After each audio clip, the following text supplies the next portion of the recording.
வணக்கம் மக்களே. இன்னும் எலெக்ஷன் ரிசல்ட் வருவதற்கு ஒரு நாள் தான் இருக்கு. நாளைக்கு ரிசல்ட் வரவிருக்க இந்த நிலையில தமிழகத்துல அரசியல்ல மிகப்பெரிய அளவுல பரபரப்பு ஏற்பட்டு இருக்கிறது. அதாவது இந்த தேர்தல்ல மும்முனை போட்டியாக தேர்தல் நடைபெற்றது. AIADMK, DMK and TVK. இந்த 3 கட்சிகள்ல பெரும்பான்மை யார் நிரூபிக்க போறா அப்படிங்கிற எதிர்பார்ப்பு அனைவருக்கும் எழுந்திருக்கிறது. இந்த நிலையில தான் நாளைய ரிசல்ட்டில் மிகப்பெரிய அளவில் மாற்றம் இருக்கும். அதில் டிவிகே கட்சியான விஜய்க்கு மிகப்பெரிய அளவில் அதிர்வலைகள் இருக்கும். அவர் ஆட்சியை பிடிப்பதற்கு அதிகமாக வாய்ப்பு இருக்கிறது அப்படிங்கிறத பல கருத்து கணிப்புகள் தெரிவித்திருந்தாங்க.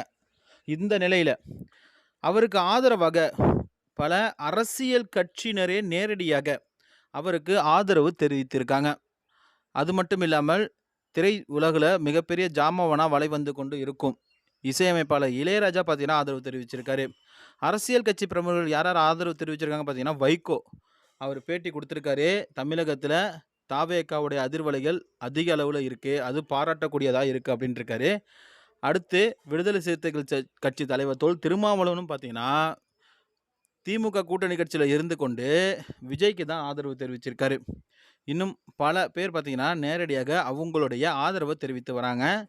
நாளைக்கு ரிசல்ட் வெளியான பிறகு டிவிகே கட்சி மிகப்பெரிய அளவில் வாக்கு வங்கியை பெற்று ஆட்சி அமைக்கும் அப்படின்னு எதிர்பார்க்கப்படுகிறது. இது போன்ற தகவல்களை உடனுக்குடன் தெரிந்து கொள்ள நம்ம சேனலை மறக்காமல் சப்ஸ்கிரைப் பண்ணிடுங்க. தேங்க்யூ.